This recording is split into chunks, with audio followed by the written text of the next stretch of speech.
नमस्कार श्रोते हो दीपक रगे कथाकथन चॅनलवर तुम्ही ऐकताय पोपटराव भसे लिखित रावसाहेब ही कादंबरी, जी कादंबरी प्रकाशित केली आहे श्री समर्थ प्रकाशननं. आणि आज या कादंबरीचा भाग दुसरा.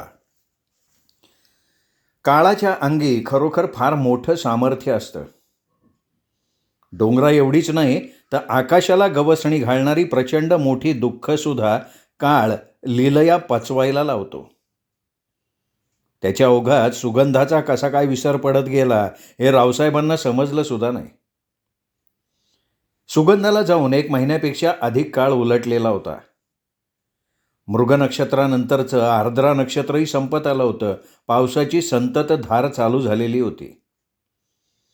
स्नानानंतर देवपूजा उरकून रावसाहेब रोजच्याप्रमाणे नाश्त्यासाठी रसोई घरातल्या पाटावर जाऊन बसले होते.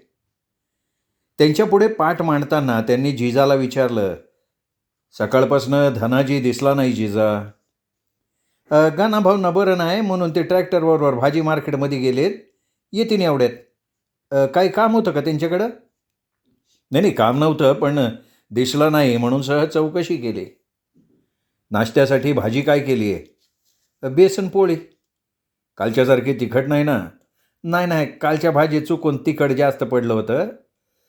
जिजानं खाली बघत चाचरत उत्तर दिलं. रावसाहेबांचा नाश्ता चालू असताना गीताई रसोईत आल्या. त्या पाटावर बसल्यावर रावसाहेबांनी त्यांना विचारलं, बाळ झोपलंय का जागा आहे गीताई? पहाटेपासून जागा होतं, नुकतंच झोपलंय. आता काही तासभर डोळे उघडणार नाही.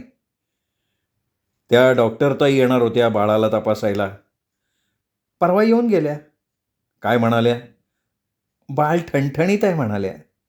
आणि ते ट्रिपल पोलिओचे डोस ते कधी देणार? बाळ 2 महिन्यांचं झाल्यावर पहिला डोस देऊ म्हणाल्या. बाळ रडत नाही ना? आता थोडंफार रडणारच ना.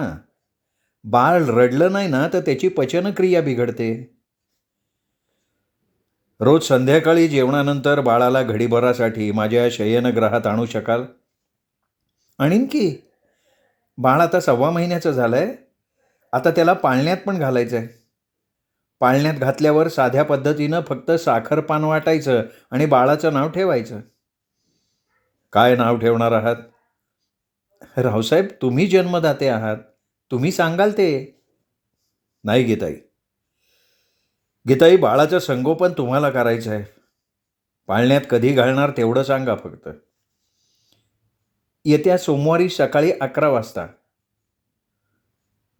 गीताई, मला वाटतं सुगंधाच्या नावाचं आद्याक्षर सू आहे, त्यामुळे त्याच आद्याक्षरानं सुरू होणारं बाळाचं नाव ठेवावं. सुनंदा नाव ठेवा की गीताई. जिजा मध्येच बोलून गेली. अगं, माझ्याही मनात सुनंदा हेच नाव आहे जिजा, पण रावसाहेबांना पसंत पडण्यावर. नाही, सुनंदा नाव फार छान आहे गीताई, मला आवडेल. धनाजीला येत्या 2 दिवसात गावातनं छानसा पाळणा आणायला सांगा. आणि नामकरण विधीसाठी उदापूरला निरोप द्यायला पाहिजे का? हो, द्यायला पाहिजे. तुमच्या सासूबाईंच्या अपरोक्ष नामकरण विधी करणं बरोबर नाही, ते तोडून टाकल्यासारखं होईल ना. मग हे काल बोलला असतात तर मेवण्याबरोबर निरोप नसता का दिला? रावसाहेब, तुमचा विचार घ्यायचा होता म्हणून बोलले नाही, चूक झाली माझी.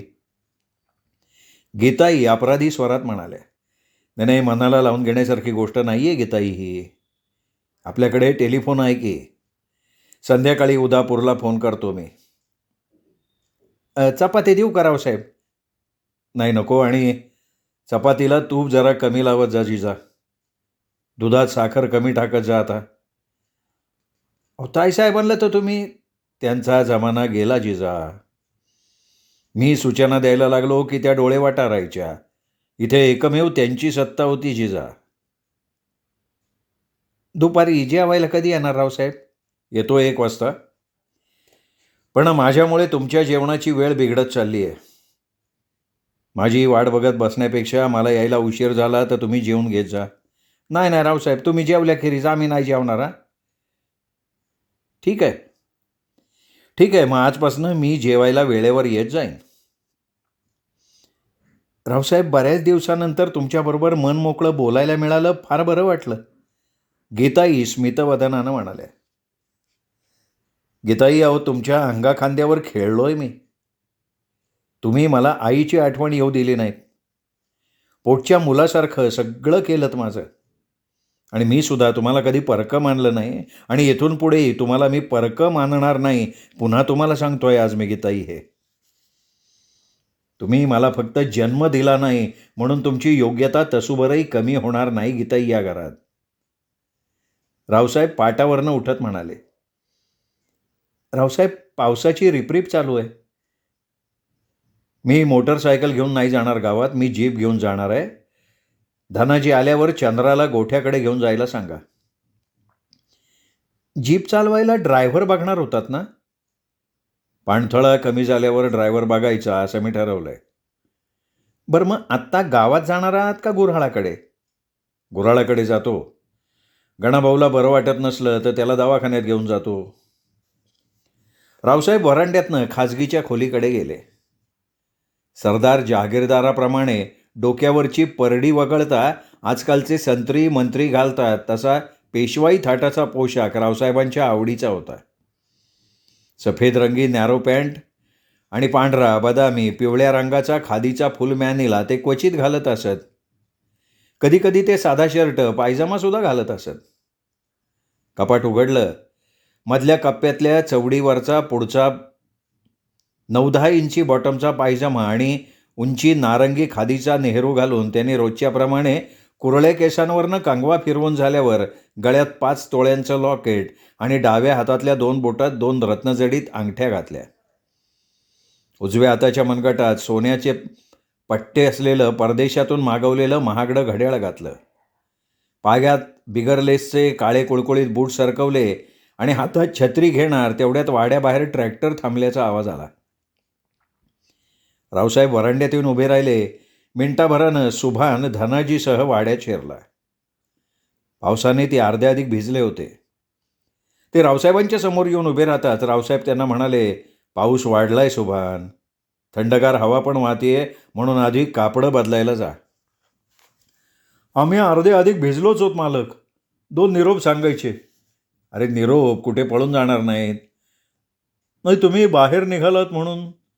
तुम्ही कापडे बदलून येईपर्यंत बैठकीच्या खोलीत थांबून राहतोय मी. मग दोघेही कपडे बदलायला वाड्यामागच्या त्यांच्या खोल्यांकडे गेले. कपडे बदलून यायला त्यांना 10-15 मिनिटं लागली. निरोप सांगण्यासाठी सुभान एकटाच बैठकीच्या खोलीत आला.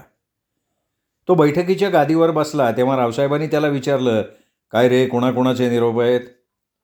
रामशेठनी तुम्हाला हिशोबासाठी बोलवलंय. आज काय बीट झाली? मिरची 60 रुपये, वांगी 35 रुपये.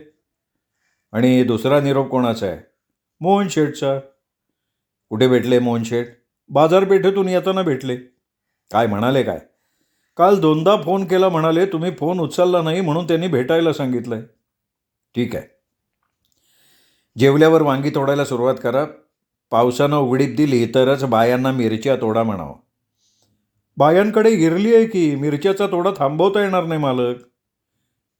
ठीक आहे, जायला हरकत नाही. पाठीमागे गेल्यावर राधाला पातेलभर पाणी तापवायला सांग. गरम पाण्यानं आंघोळ कर. गणाभाऊ आजारी पडला आहे त्यामुळे तुला आजारी पडून चालणार नाही. जी मालक.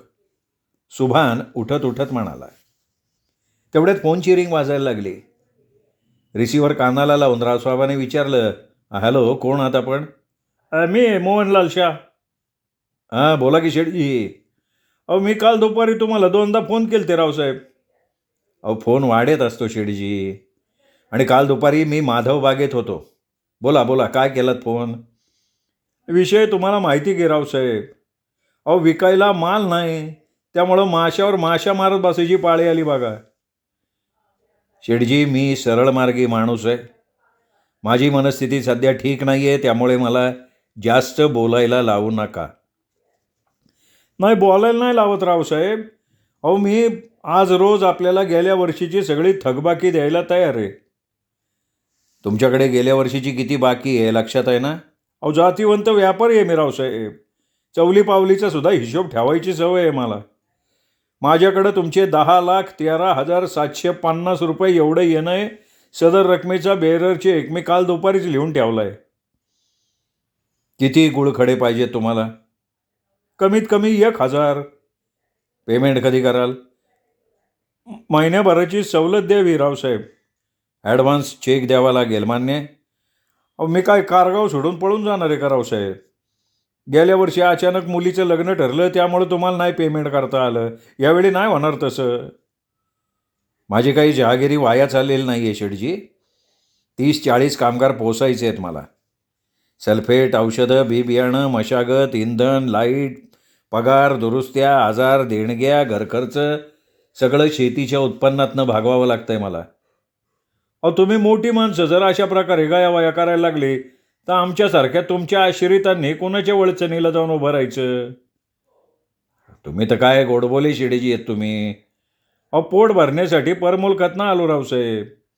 तुमच्यासारखा गर्भ श्रीमंत वतनदार नाही मी. मला गोड बोलावंच लागतं.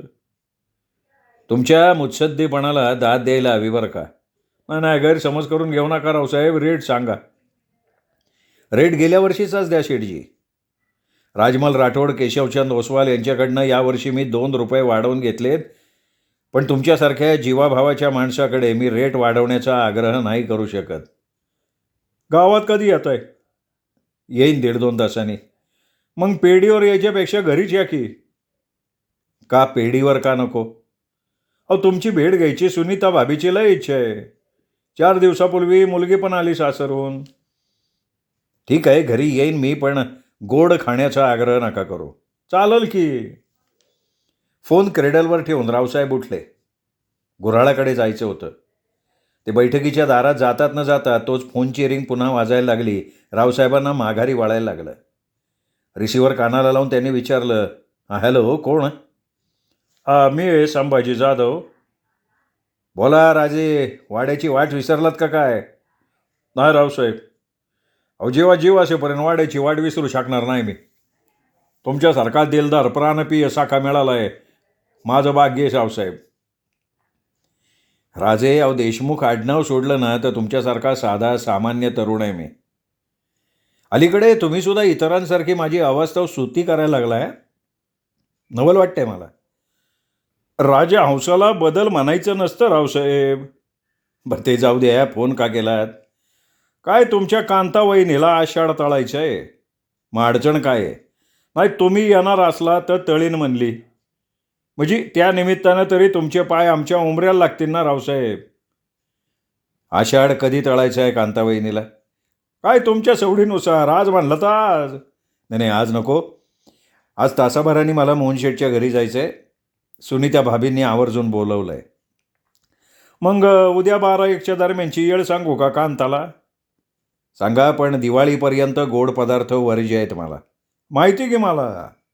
अहो, आळूवाड्या, कांदा भजी, बटाटा भजी आणि मैद्याच्या पोऱ्या तळणारे कांता फक्त. ठीक आहे, न विसरता येईन मी उद्या. आणखीन एक सांगायचं आहे बरं का रावसाहेब. बोला. काल संध्याकाळी ते कृष्ण मंदिराचे व्यवस्थापक आलते माझ्याकडं. ताईसाहेबांच्या निधनामुळं त्यांना तुमच्यापर्यंत येणं योग्य वाटलं नाही म्हणून ते माझ्याकडं आले. काय म्हणाले काय व्यवस्थापक? गेल्या आठवड्यापासून अन्न सत्र बंद पडले म्हणले. राजे, थोड्या वेळानं एक काम करा. मी अगरवाल शेठला फोन करतो. तुम्ही कृष्ण मंदिराच्या व्यवस्थापकांना घेऊन त्यांच्याकडे जा. 50,000चा किराणा भुसारा त्यांना घेऊन द्या. जमेल? पुण्याचं काम करायचं रावसाहेब. गेले 8 दिवस भुकेल्या पोटांचा आत्मा तळमळला असेल राजे. पुन्हा असं घडता कामा नये. व्यवस्थापकांना बजावा तुम्ही. सांगतो की रावसाहेब. बरं, फोन ठेवू.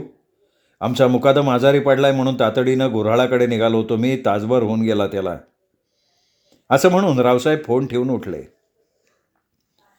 सुखासाठी आणि उदरभरणासाठी माणसाची धडपड सतत चालू असते. सुख पाहता जीवा एवढे, दुःख पर्वता एवढे, आणि त्याचप्रमाणे पोटासाठी दाही दिशा आम्हा फिरविशी जगदिशा, अशी जगण्यातलं सत्य सांगणारे आशावादी सुभाषितं आहेत. कितीही मोठं दुःख असलं तरी माणूस त्या दुःखाला कवटाळून बसत नाही. पोटासाठी दुःखाला बाजूला सारण्याशिवाय पर्याय नसतो. म्हणून तर काळ हे दुःखावरचं रामबाण औषध समजलं जातं. माणूस आशावादी असतो. सुखाच्या शोधासाठी कस्तुरी मृगाच्या हरिणाप्रमाणे अविरत धावत असतो. काळ कधी कोणाची प्रतीक्षा करत थांबून राहत नाही. क्षणाक्षणांनी पळापळांनी तो थंडी, ऊन, वारा, पावसाची तसंच दिवस रात्रीची पर्वा न करता निरंतर स्वतः धावत असतो आणि आपल्याबरोबर पृथ्वी तलावरच्या जीवसृष्टीला सुद्धा धावायला लावत असतो. दिवस सरला की रात्र येते, रात्र सरली की पुन्हा नव्या दिवसाचं आगमन होत असतं. या काळाच्या ओघात आठवडे, पंधरवडे, महिने, वर्ष कधी सरतात माणसाला समजत नाही. मग रावसाहेब याला कसे अपवाद असतील? सुगंधाच्या पोटी जन्मलेली त्यांची कन्या 1.25 महिन्याची झाल्यावर गीताईंनी तिला विधिवत पाळण्यात घालून 10-12 सुवासिनींच्या उपस्थितीत तिचं नाव सुनंदा ठेवलेलं होतं. साखरपानं वाटून साध्या पद्धतीनं आनंद साजरा केला होता. सुनंदा दिसामासानी चंद्रकलेप्रमाणे मोठी होऊ लागली होती. हातपाय हलवायला लागली होती, माणसं ओळखायला लागली होती. हसायला, पालथी पाडायला, पुढे सरकायला सुरुवात केलेली होती. त्याबरोबर सुगंधाच्या मृत्यूच्या दुःखाची धार कधी बोथट होत गेली ती रावसाहेबांना समजली नाही. अशा प्रकारे दुःख संपलं, राहिल्या फक्त गोड आठवणी आणि त्याही कामाच्या रामरगाड्यात दिवसाच्या येत नसत. रात्री उशीवर डोकं ठेवल्यावर येत असत. त्या आठवणींनी रावसाहेबांना 1.5-2 महिने रात्र जागून काढायला लावलं होतं. कामाग्नीचा वणवा फार दाहक असतो, देहाला लागला की विजता विझत नाही यावर अनेक इष्टमित्रांनी त्यांना विदेशी मद्याचा उपाय सुचवला होता, पण आबासाहेबांनी मद्यापासून दूर राहायची त्यांना शपथ घातली होती. ती शपथ मोडणं रावसाहेबांच्या तत्वात बसत नव्हतं. ते खानदानाच्या प्रतिष्ठेला कलंकित करणारं होतं, म्हणून रावसाहेबांनी ती वाट धरलेली नव्हती. आणि काळाच्या ओघात हा सुद्धा वणवा सुनंदा पुढे सरकायला लागल्यावर आपोआप विझत गेलेला होता. जेवणानंतर रात्री सुनंदाला कुशीत घेऊन अंथरुणावर अंग टाकायला सुरुवात केली त्यांनी. गोडीच्या लेकीला थोपटता, गोंजारता, कुरवाळता तासभरात रावसाहेबांच्या पापण्या मिटत असत, म्हणून त्यांना वेगळ्या औषधाची गरजच भासत नव्हती. गीताई सुनंदाला कधी उचलून नये तेही रावसाहेबांना समजत नसे. बोलबोल म्हणता दिवाळीचा सण 4 दिवसांवर आला होता. तोपर्यंत वाड्यानं गोड पदार्थ वर्ज्य केलेला होता, म्हणून सकाळी नाश्ता करताना रावसाहेब आठवणीनं गीताईंना म्हणाले, गीताई, रात्री सुनंदाच्या आजोबांचा फोन आला होता. काय म्हणाले? दिवाळी 4 दिवसांवर आली आहे, म्हणून ते परवा आठवडाभरासाठी नातीला न्यायला येणार आहेत. गीताई गप्प झाल्या. त्या बोलेनात म्हणून रावसाहेबांनी विचारलं, का गप्प का झालात गीताई? काय बोलावं सुचेनासं झालंय रावसाहेब. आपल्याला सुनंदाशिवाय करमणार नाही हे माहिती आहे मला, आणि सुनंदाला आपण दिसलो नाही तर? मला सगळं समजतंय गीताई, पण आमचाही तिला लळा लागलाय. आमच्याशिवाय ती इतरत्र कुठेही राहणार नाही. आम्ही तिला दिसलो नाही तर रडून रडून आकांत करेल, म्हणून तिला नेऊ नका हे सांगायचं कसं मामांना? तुमचे सासू सासरे 2 दिवस इथे राहणार असतील ना? राहिले तरी 2 दिवसात मी तुमच्या सासूबाईंना पटवून सांगायचा प्रयत्न करीन, आणि त्यांना नाही पटलं तर? त्यांनाही माया आहे ना गीताई. मग आपल्या दोघांपैकी कुणीतरी एकानं 4-8 दिवस उदापूरला जायला हवं. उदापूरला जाणं मला आणि तुम्हाला शक्य नाही आहे गीताई. दिवाळीचा सण मोठा आहे, त्याला नाट लावायचा नाही. गेले 5-6 महिने आपल्यापैकी कुणी गोडाधोडाचं नाव नाही घेतलेलं, आणि सुगंधाचं दुःख किती काळ उगळत बसायचं? पटत नाही येते मला. मग काय करायचं रावसाहेब? दिवाळीनंतर 2-3 आठवड्यांनी केव्हाही नातीला न्यायला या असं सांगा मामींना. तुम्ही जाल उदापूरला? नाही, मला नाही शक्य होणार. तुम्हाला जावं लागेल, दुसरा पर्याय नाही. ठीक आहे रावसाहेब. आणि थोड्या वेळानं धनाजी सुभानला अगरवाल शेठच्या दुकानात पाठवा. गेल्या वर्षाप्रमाणे 4-5 पदार्थ आज उद्या बनवा. मोरगावचे मामा मामीसुद्धा परवा 2 दिवसांसाठी येणार आहे. राधाला, रूपाला मदतीला घ्या. मोरगावला तुम्ही फोन केला होता का? नाही, बहुतेक उदापूरहून त्यांना फोन केला गेला असेल. काही वेगळ्या हेतूनं दोन्हीकडची पाहुणे मंडळी येणार आहेत का? गीताईंनी शंका व्यक्त केली. काही सांगता येत नाही गीताई. नाही, दिवाळीनंतर पाहू असं तुम्ही म्हणाला होतात सासूबाईंना. हो म्हणालो होतो, पण त्या वाटेनं कधीतरी जावंच लागणार आहे रावसाहेब. त्यावर रावसाहेब काही बोलले नाहीत. नाश्ता संपवून शांतपणे उठून बाहेर निघून गेले. गोविंद बागेतून माधव बागेकडे जायचं होतं. कांद्याची लागवड चालू होती. ज्वारी, गहू, हरभऱ्याच्या पेरण्या चालू होत्या. उसाला दुसऱ्यांदा सल्फेट टाकणं चालू होतं. नेहमीसारखी शिस्तबद्ध कामं चालू होती. गणाभाऊ जरी साऱ्या कामांचं नियोजन करत होता, तरी तो शेवटी पगारी नोकर होता.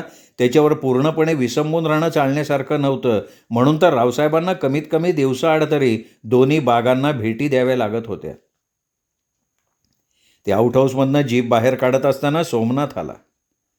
दुचाकी वाड्यापुढच्या चिंचेच्या झाडाजवळ लावून रावसाहेबांकडे गेला. रावसाहेबांनी त्याला विचारलं, काय हो नाथाभाऊ? पारगावला जायचंय. कशासाठी? ते सभापतीची चुलती वारली. 11 वाजता अंत्यसंस्कार होणार आहेत. मग फोन करायचा. केला होता, उचलला नाही गेला. बरं, तुम्हाला कोणी सांगितलं? सरपंचांनी सांगितलं. त्यांची गाडी आहे गॅरेजला. तुम्हाला त्यांनी जीप घेऊन यायला सांगितलंय. संभा त्यो गेला पाटलाला सांगायला. मग चहा घेऊन जाऊ चला. नाही, चहा नाश्ता झाला माझा. बऱ्याच दिवसांनी मित्राचे पाय लागलेत नाथाभाऊ. नाथाभाऊ, अलीकडे तुम्ही पाहुण्यासारखे वागायला लागलात हा माझ्याशी. चहा पाणी न करता पाहुण्यांची बोळवण करणं ही आमच्या खानदानाची रीतच नाही. आमच्याकडनं चुकी झाली रावसाहेब. तुमचं मित्रप्रेम नाही ओळखू शकलो आम्ही. काय सरपंचांनी तातडीने बोलवले ना म्हणून. त्यांना नेहमीच घाई असते. चला चला, 10 मिनिटात चहापान करून निघू. मागच्या दाराकडे वळत रावसाहेब म्हणाले. पारगावून परतायला रावसाहेबांना 12 वाजून गेले होते. ते तसेच परस्पर माधव बागेकडे गेले. 10 बाया कांदे लागवड करत होत्या. श्रीपती पाण्यावर होता. शेजारच्या फडात तुकाराम सखारामचं पाभर फराट चालू होतं. मधल्या बांधावर गणाभाऊ उभा राहून त्यांच्यावर देखरेख करत होता. रावसाहेब त्याच्याकडे गेले. जवळ गेल्यावर त्याला विचारलं, 2 पाभारी धरायचे होते ना गणाभाऊ? मारुती झोलावर बसलाय. तो दवाखान्यातून आल्या मग. हे बघा, आपली पेरणी कुठं पळून जाणार नाही गणाभाऊ. माणसाच्या जीवापेक्षा पेरणी महत्त्वाची नाही आहे. मारुतीला 2 दिवस विश्रांती घ्यायला सांगा आणि शिळं पाकं बाहेरचं खाऊत जाऊ नको म्हणावं. असं सांगून रावसाहेब माघारी फिरले. दुपारच्या जेवणानंतर ते विश्रांतीसाठी खाजगीच्या खोलीत जाऊन बसल्यावर 15-20 मिनिटांनी वाड्यामागे राहणारा त्यांचा ट्रक ड्रायव्हर बाळा त्याच्या 13-14 वर्षाच्या मुलाला घेऊन आला. वरांड्यातूनच बाळानं विचारलं, आतमध्ये येऊ का मालक? या ना या. तुम्ही सांगितलं ना त्याप्रमाणे याला घेऊन आलो बरं का. बरं झालं. कधी आला आजोळाहून? सकाळी आला. त्याचा आजा घेऊन आला त्याला. रावसाहेबांनी बाळाला काही न बोलण्याचा हातानं इशारा केला आणि त्याच्या मुलाला विचारलं, काय नाव काय तुझं? सदाशिव. सारे साधा म्हणतात. शाळेत जात होतास ना? जात होतो. 7वीत गेल्यावर दिली सोडून. का शाळा का सोडली? मी वाड्यात मासे धरायला गेलतो म्हणून गुरुजींनी मारलं मला. मग हॉटेलातही काम करत होतास ना? होतो की. किती वर्ष हॉटेलात काम केलं? 2 वर्ष. मग ते काम का सोडून दिलं? ते तिथं कामावरनं वेटरबरोबर भांडण झालं. इथे वाड्यात व्यवस्थित काम करशील ना? करील की. हे बघ, मला खोटं बोलणं, लांडीलबाडी, कामचुकारपणा आवडत नाही. होय, आईबाबांनी सांगितलं मला. ठीक आहे. आणि कामापुरतं बोलायचं. सांगितल्याशिवाय वाड्यातनं बाहेर जायचं नाही. काही लागलं सवरलं तर धनाजी, जिजा किंवा गीताईकडे मागायचं. पण ते सांगतील ती कामं करायची. उद्यापासून सकाळी 8 ते रात्री 8 वाजेपर्यंत तुझी ड्युटी. सुट्टी नाही. चहा, नाश्ता, 2 वेळचं जेवण, कपडा लागता सगळं आमच्याकडे. कळलं? वय मालक. बाळाभाऊ, आता याला घेऊन गावात जा. याचे केस कापा. वाड्यात बरमुडा पॅन्ट, हिप्पी कट, गुटखा, तंबाखू चालणार नाही. रोज स्वच्छ धुतलेला सफेद शर्ट, पायजमा घालायचा. हे सगळं याला समजावून सांग. वैभव गारमेंटमधनं याच्यासाठी 2 ड्रेस, अंडरवेअर, बनियन घे. वाड्याचे रीतिरिवाज याला समजावून सांगा. कुणी नावं ठेवायला नको आहेत. बाळानं मान डोलावताच रावसाहेब म्हणाले, जायला हरकत नाही बाळाभाऊ. बाळा सदासह खोली बाहेर पडल्यावर रावसाहेब म्हणाले, अरे एक सांगायचं राहून गेलं बाळाभाऊ. सांगा. भरत शेटकडं बटाटा बियाणं आलंय. किती आणायचं?